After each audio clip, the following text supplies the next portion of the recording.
Uncertainties are killing. Abhinay, I was speaking to Mr. Anil Swaroop and he in fact seemed to be very upset with the tone and tenor. Former secretary, he seemed to suggest कि भाई why are you looking for a political confrontation? दूसरी agencies हैं, आप उनसे बैठिए. Everybody wants to improve the system.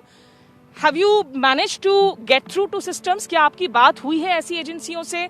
उनसे आपको feedback क्या आता है जब इन इश्यूज को आप कंसर्न अथॉरिटी से उठाते हैं?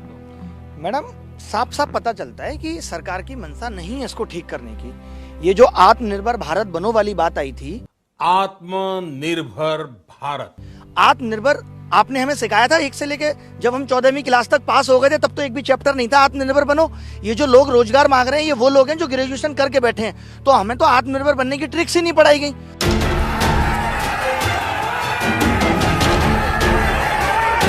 अब आप आगे बढ़ाओगे, आगे वो आत्मनिर्भर बन जाएगा आज से 10 साल बाद, तब वो जॉब नहीं मांगेगा. हम तो वो लोग हैं 90s के जिनको आत्मनिर्भर बनना सिखाया ही नहीं गया.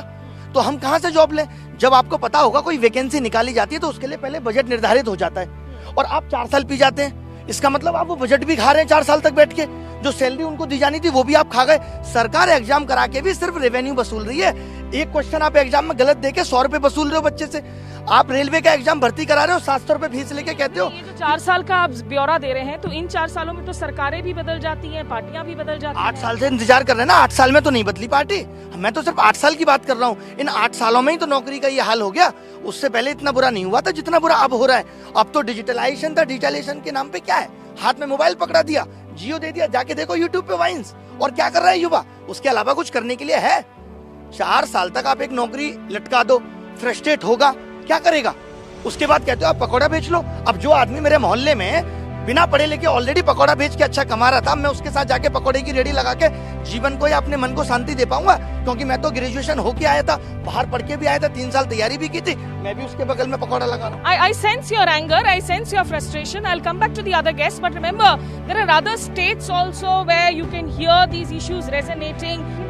Sharma, because he is the one. Abhinay, आप जिम्मेदार हो इस ट्रेंड को, मोदी रोजगार दो ट्रेंड को बढ़ावा देने के लिए.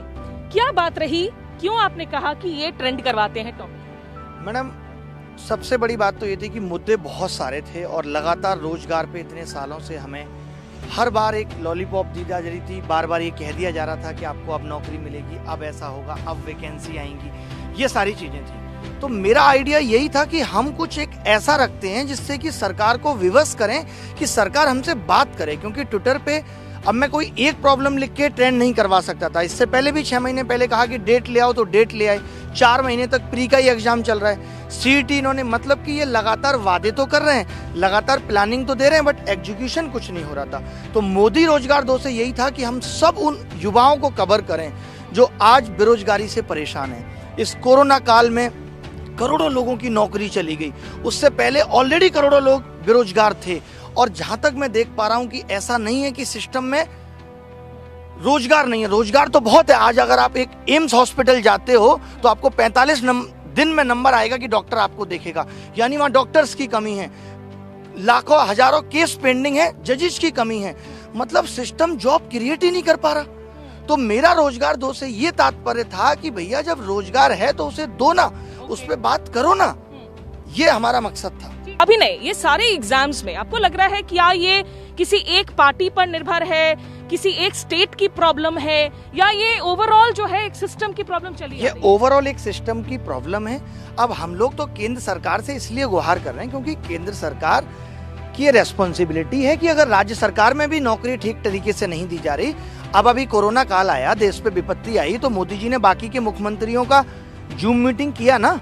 तो उससे पहले भी ये, जब उनको लग रहा था कि बेरोजगारी इतना बड़ा मुद्दा है, तो बाकी के मुख्यमंत्री के साथ मीटिंग कर सकते थे. भाई सरकार को अच्छी तरीके से समझ सकती है.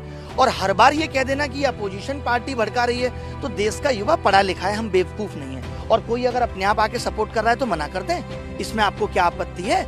मैं तो ये कह रहा हूँ अपोजिशन पार्टियां और तमाम पार्टियां मिलकर सपोर्ट कर रही है, तो इसमें क्या गलत है? हम अकेले नहीं लड़ पा रहे सिस्टम से और लोग आके सपोर्ट कर रहे हैं तो मना कर देते हैं. मैं तो अभी आपके चैनल पे कहता हूं कि बीजेपी एमपी, बीजेपी एमएलए से भी मैं निवेदन करता हूं, वो भी आके हमारे इस कैंपेन में साथ दें. वो क्यों नहीं कह सकते भाई प्रधानमंत्री जी आपका ध्यान इस बात पे जाए? तो मैं इस चीज को भी गलत नहीं मान रहा। हम तो अब आगे आंदोलन करेंगे भी, तो ये भी खुल के कहेंगे कि सभी पार्टियों से अनुरोध है, खुद बीजेपी से भी अनुरोध है कि आप लोग भी आए और हमारा साथ दें। हमें किसी का साथ लेने से ऐतराज नहीं है अगर सपोर्ट मिल रहा है तो। दूसरा शो अभिनय, व्हाट इज योर होप? हाँ, मतलब मेरी होप यही है कि एक कमेटी तो बहुत छोटी चीज होगी, एक डिपार्टमेंट स्पेशली इसके लिए बनाओ और ये देखो कि बैकलॉग में कमियां क्या क्या थी, लोगों से बात करके कि कमियां हैं कहाँ और फिर उनको किस तरीके से ठीक किया जा सकता है। और ये नेता ठीक नहीं करेंगे, इसके लिए पढ़े लिखे लोगों की जरूरत है। उनका एक डिपार्टमेंट बनाओ, अलग से सेपरेट इंडिविजुअली एक डिपार्टमेंट बनाओ और कॉन्ट्रैक्ट बेस तो देश से खत्म होना ही। मतलब वो नेता नहीं हो, वो इंडिविजुअल सिटीजन हो। उनको खुद पता नहीं है, उनको तो लगता है मजाक चल रहा है, हंसी खेल चल रहा है। Okay, and this is definitely not a matter of joke, especially in a world that we are living in a post-pandemic world where the economy has contracted. Tens of thousands and scores of lives have been destroyed forever. People have been rendered jobless. They have lost their loved ones. Our attempt tonight on People's Editor was essentially to try and put forward and flag the concerns of these student communities, these aspirants who have been wanting for the authorities to listen to them. And if you look at the commentary threads, they are making it very clear. They are using the hashtag with the Prime Minister's name so that it draws the required attention. But they think that it's up to all the parties, be it the state or the center, to try and find a constructive approach and reform these administrative, civil services, public commission exams as well. We just hope that through India Ahead, some of these authorities will be able to listen to these voices and wake up and take notice. For now, that's all that we have here on People's Editor tonight from Vijay Chowk near India Gate. Thank you for tuning in. Keep watching India Ahead.